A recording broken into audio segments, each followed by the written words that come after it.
Hello दोस्तों, आज हम पढ़ने वाले हैं संत और संप्रदाय के टॉपिक और उसके बारे में हम थोड़ी विस्तार से चर्चा करेंगे। जब तक आप चैनल को सब्सक्राइब कर लेना। और हमारा आज का पहला क्वेश्चन है, निम्बार्क संप्रदाय की प्रमुख पीठ का नाम बताइए। तो सबसे प्रमुख पीठ है वो सलीमाबाद जयपुर के अंदर स्थित है। और हमारा अगला क्वेश्चन होगा, विष्णु संप्रदाय के संस्थापक कौन है। तो विष्णु संप्रदाय के संस्थापक है जिनका नाम जाम्बू जी है, जिन्होंने 29 नियम दिए थे और विष्णु संप्रदाय की स्थापना की थी।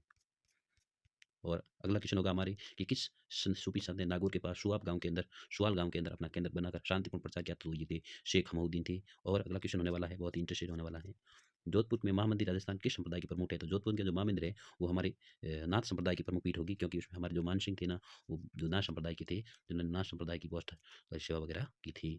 और हमारा अगला क्वेश्चन होने वाला है, स्वामी दयानंद सरस्वती ने उदयपुर में किस संस्था की स्थापना की। तो स्वामी दयानंद सरस्वती ने उदयपुर के अंदर जो परोपकारी सभा की स्थापना की थी। और संत पीपा ये जन्म स्थान में निम्नलिखित कौन सा स्थान सुमिलित है। तो हम बताते हैं गागरोन। जो गागरोन कहाँ से थे, झालावाड़ में। ये संत पीपा जी थे जो गागरोन के क्या थे, गागरोन के शासक थे।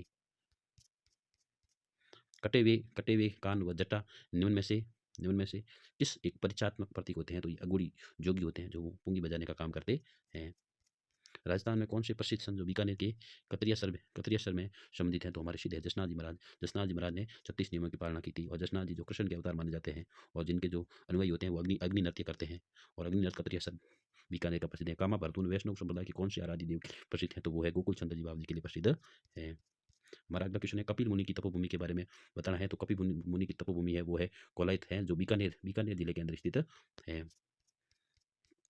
बीकानेर के जिसके तीर्थ स्थल पर सिख धर्म के संस्थापक गुरु नानक देव पधारे थे वो है जो कपिल मुनि का आश्रम है, वो बीकानेर के अंदर है। वो एक पवित्र झील है, बीकानेर के अंदर स्थित है। और ये पवित्र झील भी है जहाँ प्रतिवर्ष माघ पूर्णिमा के अंदर जहाँ पर मेला लगता है। और हमारा अगला क्वेश्चन है, कौन सा संप्रदाय पर्यावरण सुरक्षा हेतु प्राणों का बलिदान देकर प्रसिद्ध है। तो ये विष्णु संप्रदाय है, जो विष्णु संप्रदाय के संस्थापक है जो जाम्बू जी थे, जो प्रथम वैज्ञानिक कहा जाते हैं। पर्यावरण जाम्बू जी जो परिणाम प्रथम वैज्ञानिक कहा जाते हैं। हमारा अगला क्वेश्चन होने वाला है, जसना सिद्धों की समाधियाँ क्या कहलाती हैं। तो ये कहलाती है बाड़िया कहलाती है। क्या कहलाती है, बाड़िया कहलाती हैं। और सहजो भाई गुरु कौन थे। सहजो भाई के गुरु का नाम था जो चरणदास जी थे। सहजो भाई ने जो सहज प्रकाश नामक ग्रंथ लिखा था, सहज प्रकाश नामक क्या लिखा था, ग्रंथ लिखा था। निम्न में से कौन मीराबाई के जन्म स्थान तो ये कुटकी गांव है। कुटकी गांव कहाँ स्थित है, पाली के अंदर। कहाँ है, राजस्थान का एक जिला है जिसका नाम पाली है। वहाँ पर मीराबाई का जन्म हुआ था। और मीराबाई का जन्म हुआ था कुटकी गांव में। और उसका लालन पोषण पालन हुआ था अपने मेड़ता के अंदर। तो ये दुआ भी है, मीरा जन्मी मेड़ते और परणाई चितोड़, राम भजन में कारण आप बन गई शक्ल सृष्टि सिर मोड़। तो मीराबाई का शादी कहाँ हुई थी, तो महाराणा सांगा थे उनके पुत्र भोजराज के साथ हुई थी। किस संत ने पारा में आजीविका हेतु डकैती का मार्ग अपनाया था। ये हमारे हरिदास जी थे, जिन्होंने सबसे पहले क्या करा था, उन्होंने डाकू का काम किया, फिर बाद में भगवान का नाम लेके हरिदास जी बन गए थे। जसनाथ जी ने कितने वर्ष तक आयु में कितना जीवित समाधि ली। जो जसनाथ जी थे, इन्होंने अपनी जो 24 वर्ष की उम्र के अंदर क्या ले ली थी, समाधि ले ली थी। तो ये सबसे युवा जो नाथ थे जसनाथ जी, जिन्होंने क्या ले ली थी, समाधि ले ली थी। हमारा अगला क्वेश्चन है, किस लोक संघ पर्यावरण वैज्ञानिक के नाम से जाना जाता है। तो उनका नाम है अपना जाम्बू जी, जो पर्यावरण के क्या है, वैज्ञानिक है, पर्यावरण वैज्ञानिक है। और अगला क्वेश्चन होने वाला है कि रामसनेय संप्रदाय का चौथा रामदास कहाँ स्थापित किया गया। तो खेड़ा के अंदर कौन है, रामदास जी। कौन है, रामदास जी। और ईशापुरा भीलवाड़ा के अंदर कौन है, हरिदास जी। क्या है, हरिदास जी।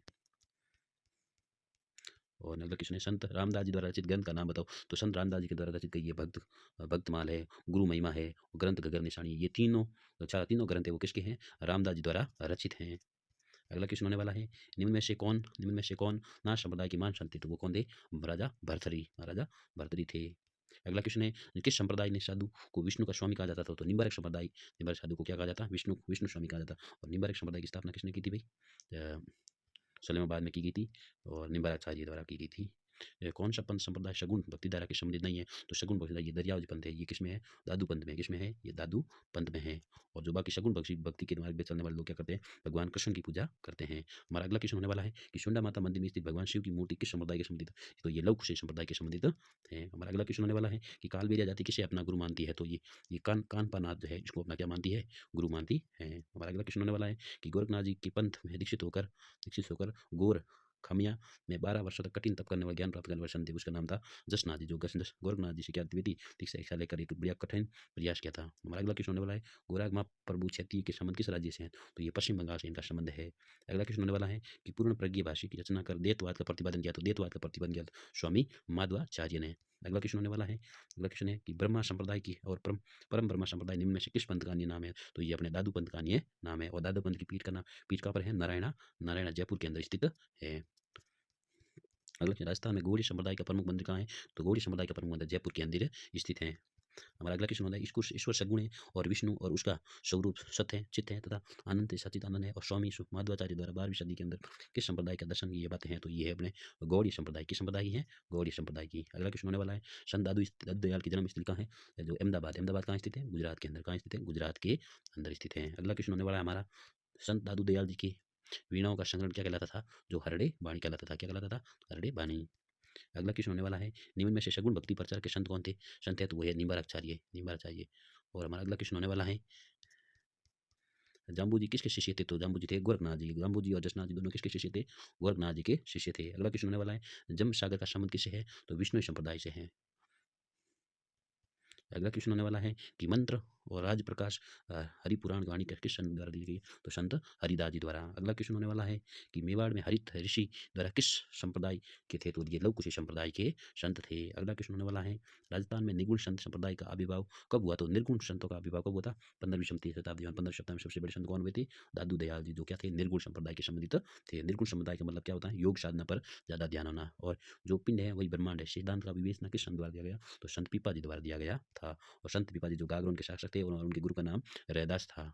और संत पीपा जी ने स्मारक के रूप में बना पीलावट वृद्ध मठ का कहाँ स्थित है? तो ये द्वारकापुरी के अंदर स्थित है। पीपा और पीपा पे गुफा कहाँ स्थित है? टोडा गांव, टोडा गांव के अंदर स्थित है।